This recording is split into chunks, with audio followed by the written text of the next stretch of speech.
श्री दुर्गा सप्तशती पाठ अध्याय 1 ओम दूम दुर्गाय नमः।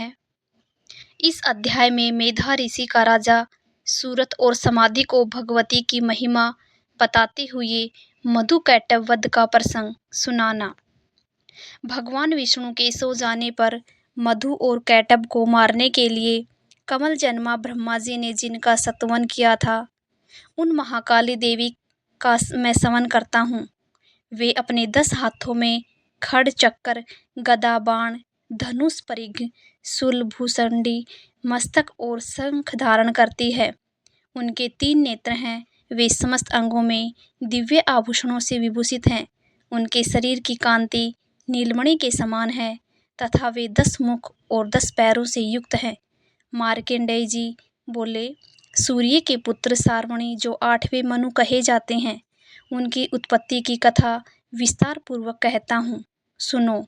सूर्य कुमार महाभाग सारवणी भगवती माया के अनुग्रह से जिस प्रकार मनवंतर के स्वामी हुए, वही प्रसंग सुनाता हूँ। पूर्व काल की बात है। सवरोचिस मनवंतर में सूरत नाम के एक राजा थे, जो चैत्रवंश में उत्पन्न हुए थे। उनका समस्त भूमंडल पर अधिकार था। वे प्रजा का अपने औरस पुत्रों की भांति धर्म पूर्वक पालन करते थे। तो भी उस समय कोला विध्वंसी नामक कुल के क्षत्रिय उनके शत्रु हो गए। राजा सूरत की दंड नीति बड़ी प्रबल थी। उनका शत्रुओं के साथ संग्राम हुआ। यद्यपि कोला विध्वंसी संख्या में कम थे, तो भी राजा सूरत युद्ध में उनसे परास्त हो गए। तब वे युद्ध भूमि से अपने नगर को लौट आए और केवल अपने देश के राजा होकर रहने लगे। समूची पृथ्वी से अब उनका अधिकार जाता रहा, किंतु वहां भी उन प्रबल शत्रुओं ने उस समय महाभाग राजा सूरत पर आक्रमण कर दिया। राजा का बल क्षीण हो चला था, इसलिए उनके दुष्ट, बलवान एवं दुरात्मा मंत्रियों ने वहां उनकी राजधानी भी, राजकीय सेना और खजाने को हथिया लिया। सूरत का प्रभुत्व नष्ट हो चुका था, इसलिए वे शिकार खेलने के बहाने घोड़े पर सवार हो वहां से अकेले ही एक घने जंगल में चले गए। वहां उन्होंने विप्रवर मेधा मुनि का आश्रम देखा, जहां कितने ही हिंसक जीव अपनी स्वाभाविक हिंसावर्ती छोड़कर परम शांत भाव से रहते थे। मुनि के बहुत से शिष्य उस वन की शोभा बढ़ा रहे थे। वहां जाने पर मुनि ने उनका सत्कार किया और वे उन मुनि श्रेष्ठ के आश्रम पर इधर उधर विचरित करते हुए कुछ काल तक रहे। फिर ममता से आकृष्टित होकर वहां इस प्रकार चिंता करने लगे, पूर्व काल में पूर्व जन्मों ने जिसका पालन किया था, वही नगर आज मुझसे रहित है। पता नहीं मेरे दुराचारी भृत्यगण उसकी धर्म पूर्वक रक्षा करते हैं या नहीं। जो सदा मद की वर्षा करने वाला और सूरवीर था, वह मेरा प्रधान हाथी अब शत्रुओं के अधीन होकर न जाने किन भोगों को भोगता होगा। जो लोग मेरी कृपया, धन और भोजन पाने से सदा मेरे पीछे पीछे चलते थे, वे निश्चय ही अब दूसरे राजाओं का अनुसरण करते होंगे। उन अपव्ययी लोगों के द्वारा सदा खर्च होते रहने के कारण अत्यंत कष्ट से जमा किया हुआ मेरा वह खजाना खाली हो जाएगा। ये तथा और भी कई बातें राजा सूरत निरंतर सोचते रहते थे। एक दिन उन्होंने वहां विप्रवर मेधा के आश्रम के निकट एक वैश्य को देखा और उसने पूछा, भाई तुम कौन हो? यहाँ तुम्हारे आने का क्या कारण है? तुम क्यों शोकग्रस्त और अनमने से दिखाई देते हो? राजा सूरत का यह प्रेम पूर्वक कहा हुआ वचन सुनकर वैश्य ने विनीत भाव से उन्हें प्रणाम करके कहा। वैश्य बोला, राजन, मैं धनियों के कुल में उत्पन्न एक वैश्य हूँ। मेरा नाम समाधि है। मेरे दुष्ट स्त्री पुत्रों ने धन के लोभ से मुझे घर से बाहर निकाल दिया है।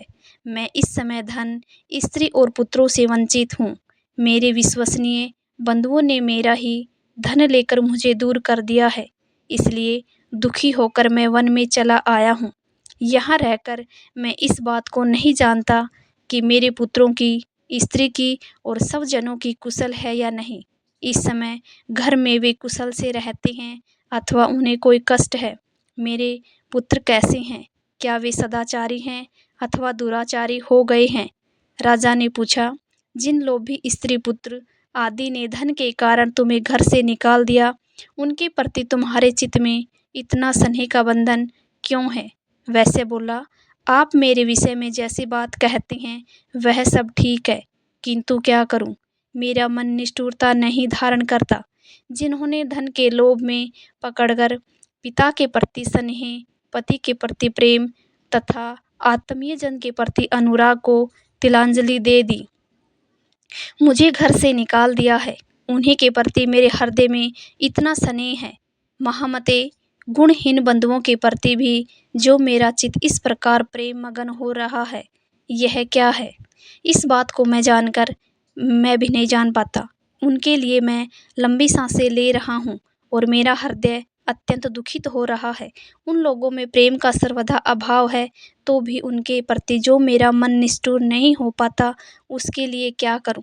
मार्कंडेय जी कहते हैं, ब्राह्मण तदंतर राजाओं में श्रेष्ठ सूरत और वह समाधि नामक वैश्य दोनों साथ साथ मेधा मुनि की सेवा में उपस्थित हुए और उनके साथ यथा योग्य न्यायानुकूल विनयपूर्ण बर्ताव करके बैठे।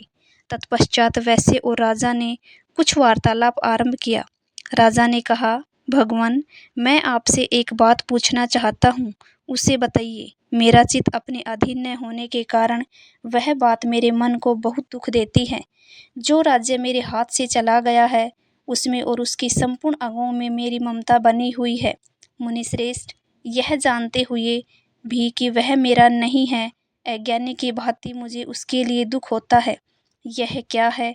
इधर यह वैसे भी घर से अपमानित होकर आया है। इसके पुत्र, स्त्री और भर्तृयों ने इसे छोड़ दिया है। स्वजनों ने भी इसका परित्याग कर दिया है, तो भी यह उनके प्रति अत्यंत हार्दिक स्नेह रखता है। इस प्रकार यह तथा मैं दोनों ही बहुत दुखी हूँ। जिसमें प्रत्यक्ष दोष देखा गया है, उस विषय के लिए भी हमारे मन में ममता जनित आकर्षण पैदा हो रहा है। महाभाग, हम दोनों समझदार हैं, तो भी हमें जो मोह पैदा हुआ है, यह क्या है? विवेक शून्य पुरुष की भांति मुझमें और इसमें भी यह मूढ़ता प्रत्यक्ष दिखाई देती है। ऋषि बोले, महाभाग, विषय मार्ग का ज्ञान सब जीवों को है। इसी प्रकार विषय भी सबके लिए अलग अलग है। कुछ प्राणी दिन में ही नहीं देखते और दूसरे रात में ही नहीं देखते, तथा कुछ जीव ऐसे हैं जो दिन और रात्रि में भी बराबर होते हैं। यह ठीक है कि मनुष्य समझदार होते हैं, किंतु केवल वे ऐसे ही नहीं होते। पशु पक्षी और मृग आदि सभी प्राणी समझदार होते हैं। मनुष्य की समझ भी वैसी ही होती है जैसी उन मृग और पक्षियों की होती है, तथा जैसे मनुष्यों की होती है वैसी ही उन मृग पक्षी आदि की होती है। यह तथा अन्य बातें भी प्राय दोनों में समान ही है। समझ होने पर भी इन पक्षियों को तो देखो, ये स्वयं भूख से पीड़ित होते हुए भी मोहवश बच्चों की चोंच में कितने चाव से अन्न के दाने डाल रहे हैं। नरश्रेष्ठ, क्या तुम नहीं देखते कि ये मनुष्य समझदार होते हुए भी लोभवश अपने किए हुए उपकार का बदला लेने के लिए पुत्रों की अभिलाषा करते हैं? यद्यपि उन सब में समझ की कमी नहीं है, तथापि वे संसार की स्थिति, जन्म मरण की परंपरा बनाए रखने वाले भगवती महामाया के प्रभाव द्वारा ममता में भंवर से युक्त मोह के गहरे गर्त में गिराए गए हैं। इसलिए इसमें आश्चर्य नहीं करना चाहिए। जगदीश्वर भगवान विष्णु की योग निद्रा रूपा जो भगवती महामाया है, उन्हीं से यह जगत मोहित हो रहा है। वे भगवती महामाया देवी ज्ञानियों के भी चित्त को बलपूर्वक खींचकर मोह में डाल देती है। वे ही इस संपूर्ण चराचर जगत की सृष्टि करती हैं, तथा वे ही प्रसन्न होने पर मनुष्यों को मुक्ति के लिए वरदान देती हैं।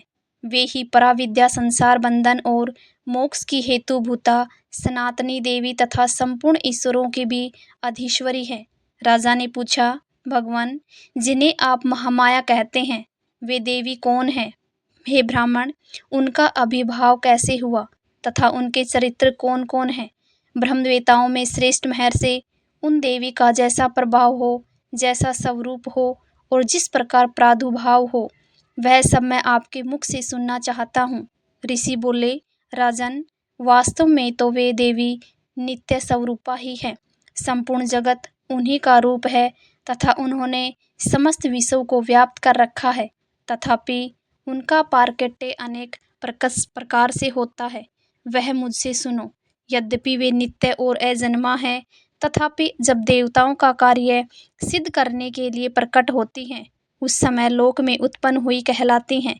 कल के अंत में जब संपूर्ण जगत एकार्वण में निमग्न होकर और सबके प्रभु भगवान विष्णु से स्नान की सैया बिछाकर योग निद्रा का आश्रय ले सो रहे थे, उस समय उनके कानों के मैल में से दो भयंकर असुर उत्पन्न हुए, जो मधु और कैटभ के नाम से विख्यात थे। वे दोनों ब्रह्मा जी का वध करने को तैयार हो गए। भगवान विष्णु के नाभि कमल में विराजमान प्रजापति ब्रह्मा जी ने जब उन दोनों भयानक असुरों को अपने पास आया और भगवान को सोया हुआ देखा, तब एकाग्रचित होकर उन्होंने भगवान विष्णु को जगाने के लिए उनके नेत्रों में निवास करने वाली योग निद्रा का सत्वन आरंभ किया, जो इस विश्व की अधीश्वरी जगत को धारण करने वाले, संसार का पालन और संहार करने वाले तथा तेज स्वरूप भगवान विष्णु की अनुपम शक्ति है। उन्हीं भगवती निद्रा देवी की भगवान ब्रह्मा स्तुति करने लगे। ब्रह्मा जी ने कहा, देवी, तुम ही स्वाहा, तुम ही सवधा और तुम ही कटवाधार हो। सवर भी तुम्हारे ही स्वरूप हैं, तुम ही जीवनदायिनी सुधा हो। नित्य अक्षर प्रणव में आकर उकार मकार इन तीन मात्राओं के रूप में तुम ही स्थित हो, तथा इन तीन मात्राओं के अतिरिक्त जो बिंदु रूपा नित्य अर्ध मात्रा है, जिसका विशेष रूप से उच्चारण नहीं किया जा सकता, वह भी तुम ही हो।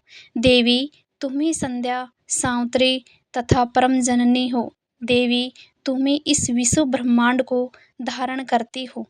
तुमसे ही इस जगत की सृष्टि होती है, तुम ही से इसका पालन होता है और सदा तुम ही कल्प के अंतर में सबको अपना ग्रास बना लेती हो। हे देवी, इस जगत की उत्पत्ति के समय तुम सृष्टि रूपा हो, पालन काल में स्थित रूपा हो तथा कल्पांत के समय संहार रूप धारण करने वाली हो।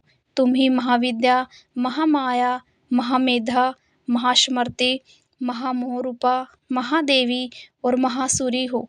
तुम ही तीनों गुणों को उत्पन्न करने वाली सबकी प्रकृति हो।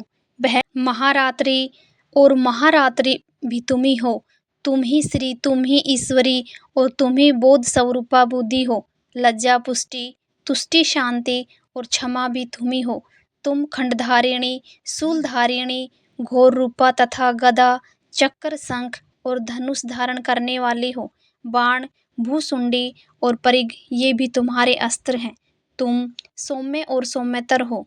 इतना ही नहीं, जितने भी सौम्य एवं सुंदर पदार्थ हैं, उन सब की अपेक्षा तुम अत्यधिक सुंदरी हो।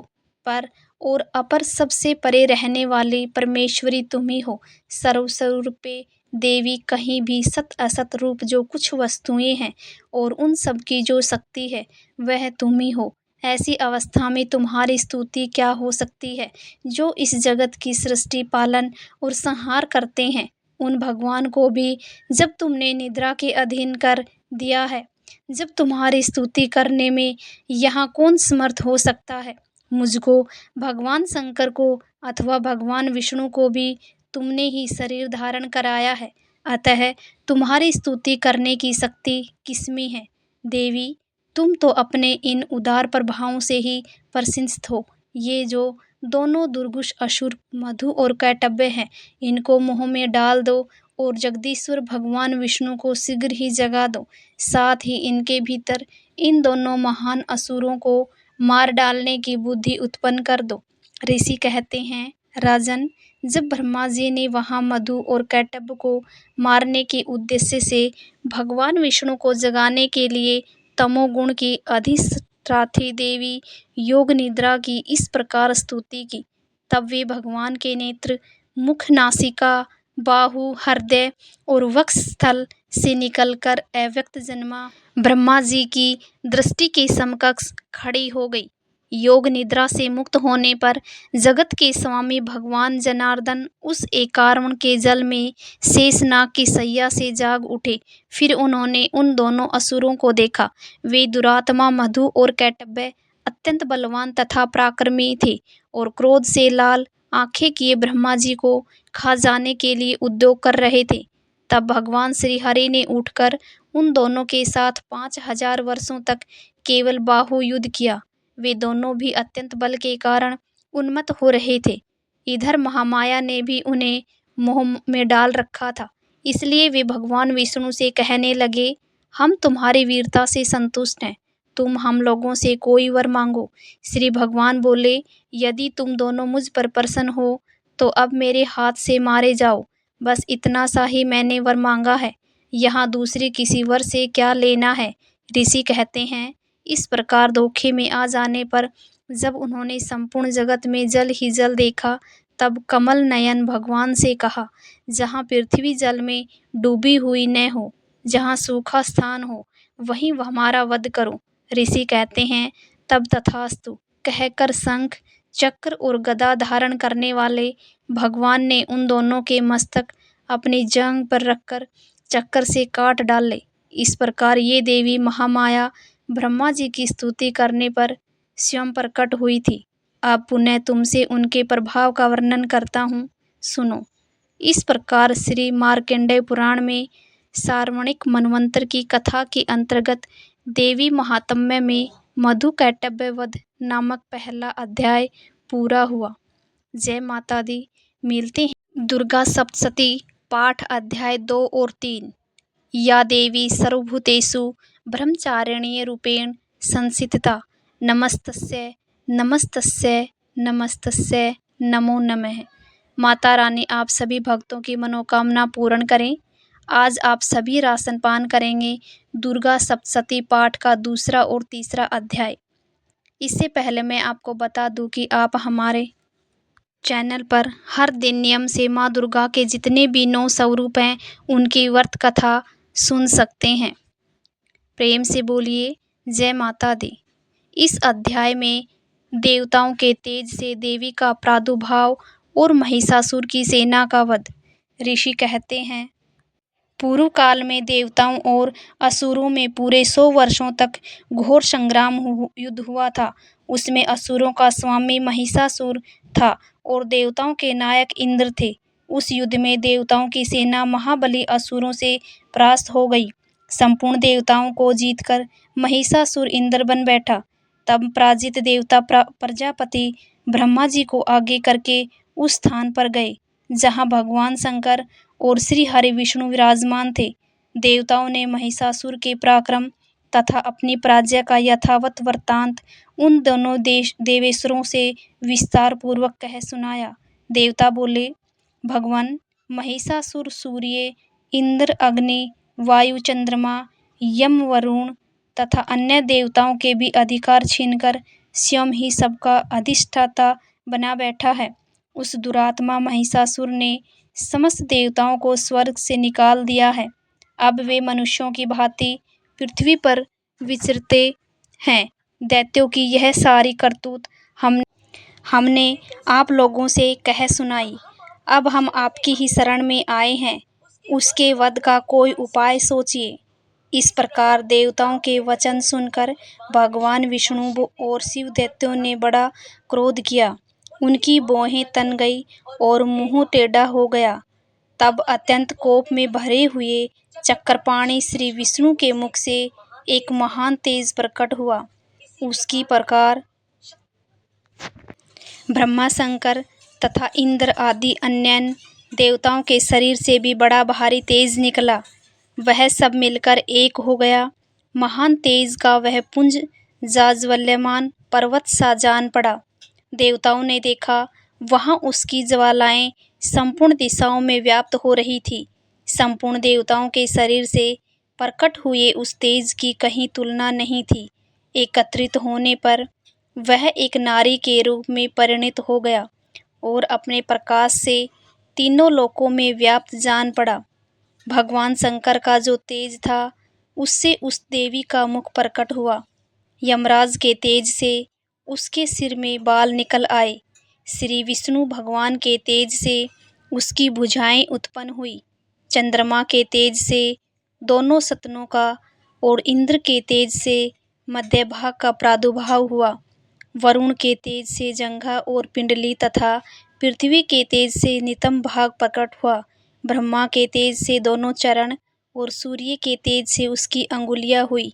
वसुओं के तेज से हाथों की अंगुलियां और कुबेर के तेज से नासिका प्रकट हुई।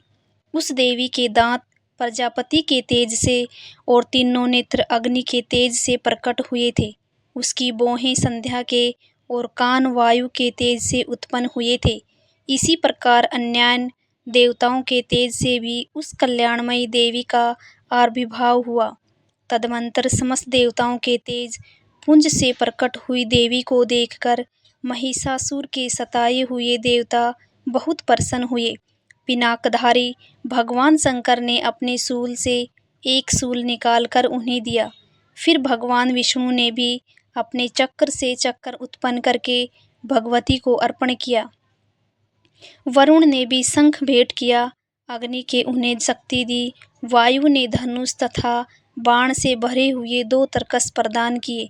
सहर्ष नेत्रों वाले देवराज इंद्र ने अपने वज्र से वज्र उत्पन्न करके दिया और ऐरावत हाथी से उतारकर एक घंटा भी प्रदान किया।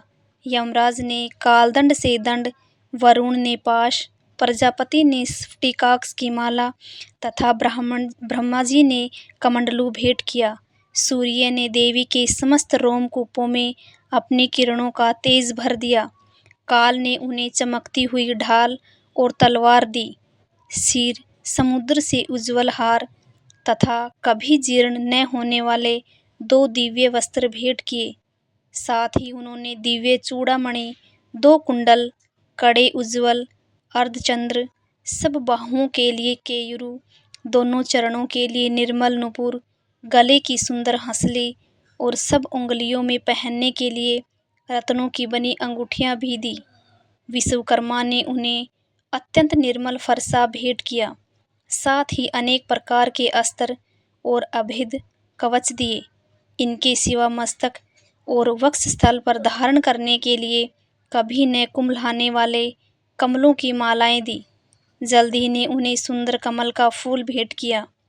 हिमालय की सवारी के लिए सिंह तथा भांति भांति के रत्न समर्पित किए। धनाध्यक्ष कुबेर ने मधु से भरा पान पत्र दिया तथा संपूर्ण नागों के राजा शेष ने, जो इस पृथ्वी को धारण करते हैं, उन्हें बहुमूल्य मणियों से विभूषित नागबहार भेंट दिया। इसी प्रकार अन्य देवताओं ने भी आभूषण और अस्त्र शस्त्र देकर देवी का सम्मान किया। तत्पश्चात उन्होंने बारंबार अट्टहास पूर्वक उच्च स्वर से गर्जना की। उनके भयंकर नारद से संपूर्ण आकाश गूंज उठा। देवी का वह अत्यंत उच्च स्वर से किया हुआ सिंहनाद कहीं समा न सका। आकाश उसके सामने लघु प्रतीत होने लगा। उससे बड़े जोर की प्रतिध्वनि हुई, जिससे संपूर्ण विश्व में हलचल मच गई और समुद्र कांप उठे। पृथ्वी डोलने लगी और समस्त पर्वत हिलने लगे। उस समय देवताओं ने अत्यंत प्रसन्नता के साथ सिंहवाहिनी भवानी से कहा, देवी तुम्हारी जय हो। साथ ही महर्षियों ने भक्ति भाव से विनम्र होकर उनका स्तवन किया। संपूर्ण त्रिलोकों को क्षोभग्रस्त देख दैत्यगण अपनी समस्त सेना को कवच आदि से सुसज्जित कर हाथों में हथियार ले सहसा उठकर खड़े हो गए। उस समय महिषासुर ने बड़े क्रोध में आकर कहा, आह, ये क्या हो रहा है। फिर वह संपूर्ण असुरों से घिरकर उस सिंहनाद की ओर लक्ष्य करके दौड़ा और आगे पहुंचकर उसने देवी को देखा, जो अपनी प्रभा से तीनों लोकों को प्रकाशित कर रही थी। उनके चरणों के भार से पृथ्वी दबी जा रही थी।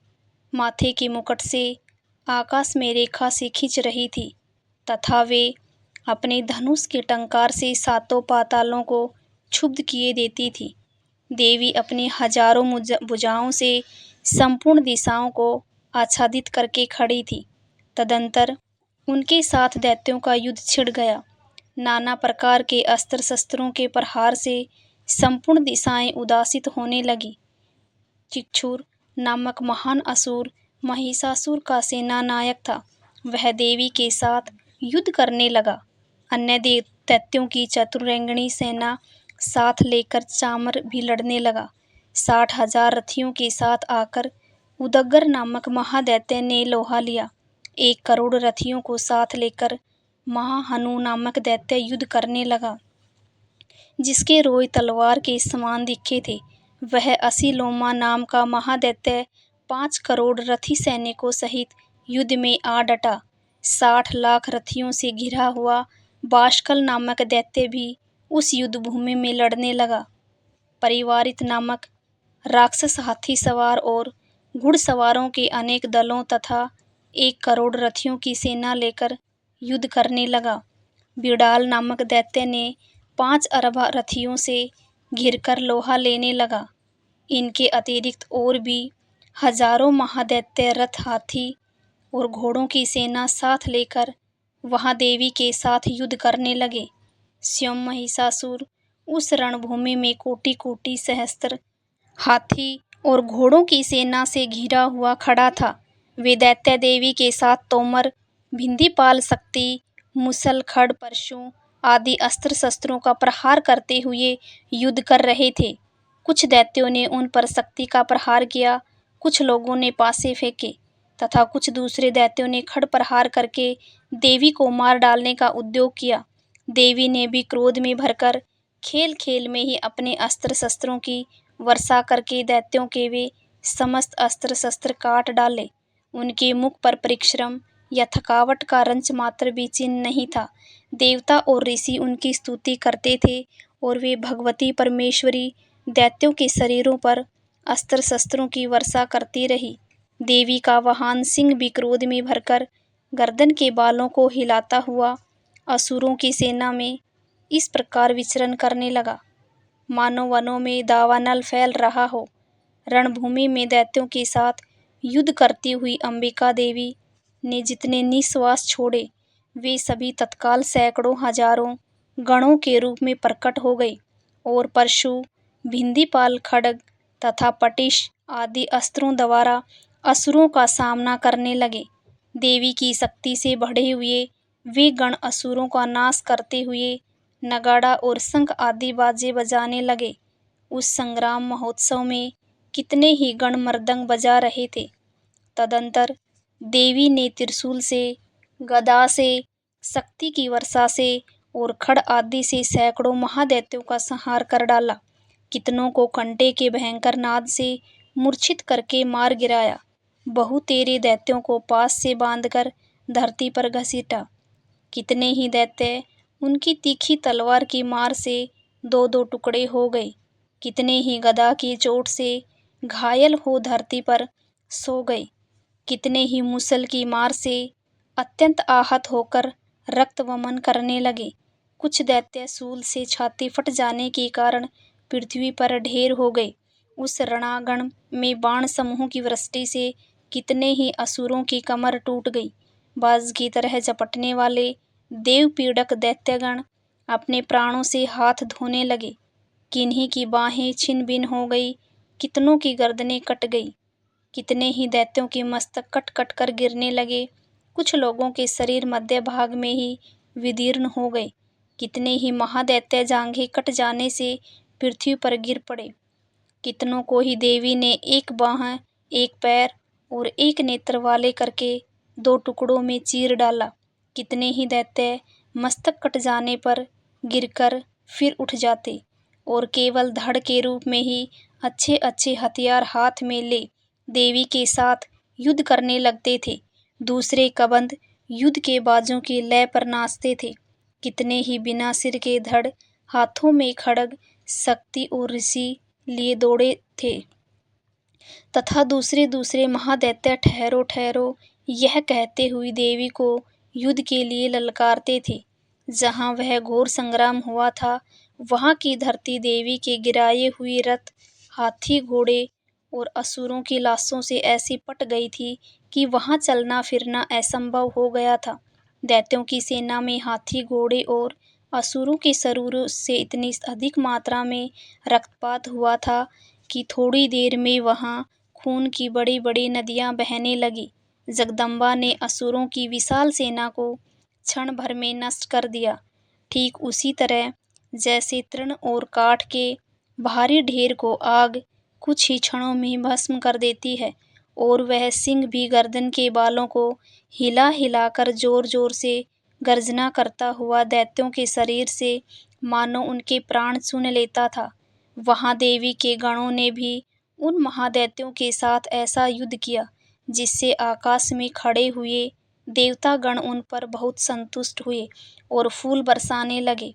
इस प्रकार श्री मार्कंडेय पुराण में सार्वणिक मनवंतर की कथा के अंतर्गत देवी महात्म्य में महिषासुर की सेना का वध नामक दूसरा अध्याय पूरा हुआ। देवी महात्म्य अध्याय 3। इस अध्याय में सेनापतियों सहित महिषासुर का वध। ऋषि कहते हैं, दैत्यों की सेना को इस प्रकार तहस नहस होते देख महादैत्य सेनापति चिक्षुर क्रोध में भरकर अंबिका देवी से युद्ध करने के लिए आगे बढ़ा। वह असुर रणभूमि में देवी के ऊपर इस प्रकार बाणों की वर्षा करने लगा जैसे बादल मेरुगिरी के शिखर पर पानी की धार बरसा रहा हो। तब देवी ने अपने बाणों से उसके बाण समूह को अनायास की काटकर उसके घोड़ों और सारथी को भी मार डाला, साथ ही उसके धनुष तथा अत्यंत ऊंची ध्वजा को भी तत्काल काट गिराया। धनुष कट जाने पर उसके अंगों को अपने बाणों से बींध डाला। धनुष, रथ, घोड़े, सारथी के नष्ट हो जाने पर वह असुर ढाल और तलवार लेकर देवी की ओर दौड़ा। उसने तीखी धार वाली तलवार से सिंह के मस्तक पर चोट करके देवी की भी बाएं भुजा में बड़े वेग से प्रहार किया। राजन, देवी की बाह पर पहुंचते ही वह तलवार टूट गई। फिर तो क्रोध से लाल आंखें करके उस राक्षस ने शूल हाथ में लिया और उसे उस महादैत्य ने भगवती भद्रकाली के ऊपर चलाया। वह शूल आकाश से गिरते हुए सूर्यमंडल की भांति अपने तेज से प्रज्वलित हो उठा। उस शूल को अपनी ओर आते देख देवी ने भी शूल का प्रहार किया। उससे राक्षस के शूल के सैकड़ों टुकड़े हो गए, साथ ही महादैत्य चिक्षुर की भी धज्जियां उड़ गई। वह प्राणों से हाथ धो बैठा। महिषासुर के सेनापति उस महापराक्रमी चिक्षुर के मारे जाने पर देवताओं को पीड़ा देने वाला चामर हाथी पर चढ़कर आया। उसने भी देवी के ऊपर शक्ति का प्रहार किया, किंतु जगदम्बा ने उसे अपने हुंकार से ही आहत एवं निष्प्रभ करके तत्काल पृथ्वी पर गिरा दिया। शक्ति टूटकर गिरी हुई देख चामर को बड़ा क्रोध हुआ। अब उसने शूल चलाया, किंतु देवी ने उसे भी अपने बाणों द्वारा काट डाला। इतने में ही देवी का सिंह उछलकर हाथी के मस्तक पर चढ़ बैठा और उस दैत्य के साथ खूब जोर लगाकर बाहुयुद्ध करने लगा। वे दोनों लड़ते लड़ते हाथी से पृथ्वी पर आ गए और दैत्य अत्यंत क्रोध में भरकर एक दूसरे पर बड़े भयंकर प्रहार करते हुए लड़ने लगे। तदंतर सिंह बड़े वेग से आकाश की ओर उछला और उधर से गिरते समय उसने पंजों की मार से चामर का सिर धड़ से अलग कर दिया। इसी प्रकार उदग्गर भी शिला और वृक्ष आदि की मार खाकर रणभूमि में देवी के हाथ से मारा गया तथा कराल भी दांतों, मुक्कों और थप्पड़ों की चोट से धराशायी हो गया। क्रोध भी भरी हुई देवी ने गदा की चोट से उदत्त का कुचम्मर निकाल डाला, भिंदीपाल से वास्कल को तथा बाणों से तामर और अंधक को मौत के घाट उतार कर दिया। 3 नेत्रों वाली परमेश्वरी ने त्रिशूल से उगाग्क्षय, उग्रवीर्य तथा महाहनु नामक दैत्यों को मार डाला। तलवार की चोट से विडाल के मस्तक को धड़ से काट गिराया। दुर्धर और दुर्मुख इन दोनों को भी अपने बाणों से यमलोक भेज दिया। इस प्रकार अपनी सेना का संहार होता देख महिषासुर ने भैंसे का रूप धारण करके देवी के गणों को त्रास देना आरंभ किया। किन्हीं को थुथुन से मारकर, किन्हीं के ऊपर खुरों का प्रहार करके, किन्हीं किन्हीं को पूंछ से चोट पहुंचाकर, कुछों को सींगों से विदीर्ण करके, कुछ गणों को वेग से, किन्हीं को सिंहनाद से, कुछ को चक्कर देकर और कितनों को निःश्वास वायु के झोंके से धराशायी कर दिया। इस प्रकार गणों की सेना को गिराकर वह असुर महादेवी के सिंह को मारने के लिए झपटा। इससे जगदम्बा को बड़ा क्रोध हुआ। उधर महापराक्रमी महिषासुर भी क्रोध में भरकर धरती को खुरों से खोदने लगा तथा अपने सींगों से ऊंचे ऊंचे पर्वतों को उठाकर फेंकने और गरजने लगा। उसके वेग से चक्कर देने के कारण पृथ्वी क्षुब्ध होकर फटने लगी। उसकी पूंछ से टकराकर समुद्र सब ओर से धरती को डुबोने लगा। हिलते हुए सींगों के आघात से विदीर्ण होकर बादलों के टुकड़े टुकड़े हो गए। उसके श्वास की प्रचंड वायु के वेग से उड़ते हुए सैकड़ों पर्वत आकाश से गिरने लगे। इस प्रकार क्रोध में भरे हुए उस महात्म्य को अपनी ओर आते देख चंडिका ने उसका वध करने के लिए महान क्रोध किया। उन्होंने पास फेंक कर उसका महान असुर को बांध लिया। उस महासंग्राम में बंध जाने पर उसने भैंसे का रूप त्याग दिया और तत्काल सिंह के रूप में वह प्रकट हो गया। उस अवस्था में जगदम्बा ज्यों ही उसका मस्तक काटने के लिए उद्यत हुई, त्यों ही वह खड़धारी पुरुष के रूप में दिखाई देने लगा। तब देवी ने तुरंत ही बाणों की वर्षा करके ढाल और तलवार के साथ उस पुरुष को भी बींध डाला। इतने में ही वह महान गजराज के रूप में परिणत हो गया तथा अपने सूंड से देवी के विशाल सिंह को खींचने और गरजने लगा। खींचते समय देवी ने तलवार से उसकी सूंड काट डाली। तब उस महादैत्य ने पुनः भैंसे का शरीर धारण कर लिया और पहले की ही भांति चराचर प्राणियों सहित तीनों लोकों को व्याकुल करने लगा। तब क्रोध में भरी हुई जगमंदाता चंडिका बारंबार उत्तम मधु का पान करने और लाल आंखें करके हंसने लगी।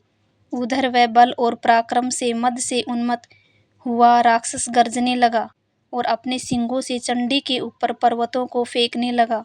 उस समय देवी अपने बाणों के समूह से उसके फेंके हुए पर्वतों को चूर्ण करती हुई बोली। बोलते समय उनका मुख मधु के मद से लाल हो रहा था और वाणी लड़खड़ा रही थी।